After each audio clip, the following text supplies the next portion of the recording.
Countless plays and literary pieces have been inspired by Homer's epic Iliad. One of them has been reimagined in a traditional Korean performance genre with some guidance from a Singaporean director. Hwang Hojun introduces to us the piece to represent Korea at the Singapore International Festival of Arts.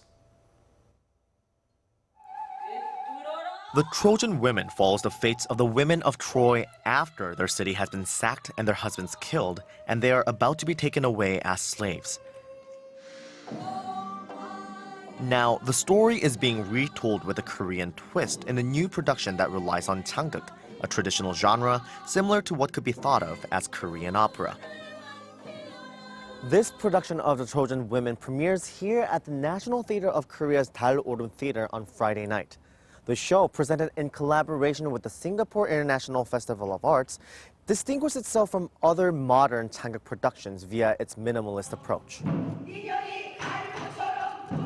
The costumes are all in white or gray, solely to distinguish between the Trojans and the Greeks. There are no flashy stage settings, just a white gateway to ultimately transport the women into their misery.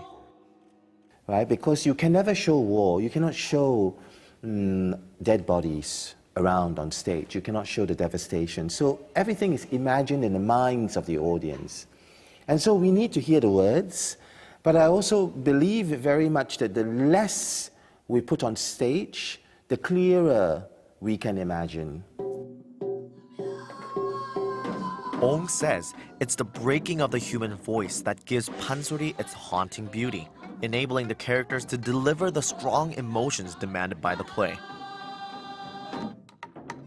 And just as with traditional pansori, where the singer is accompanied only by a single drum, each character in the opera has its very own instrument. For example, playing Hecuba, the Queen of Troy, I was paired with the Kum-mi, a traditional Korean zither. It has a very low and majestic sound, so it complements Hecuba's speaking style. It definitely helped me get into character. The Changgeuk version of the play captures the main elements of a Greek tragedy, including the role of fate and the integration of the chorus.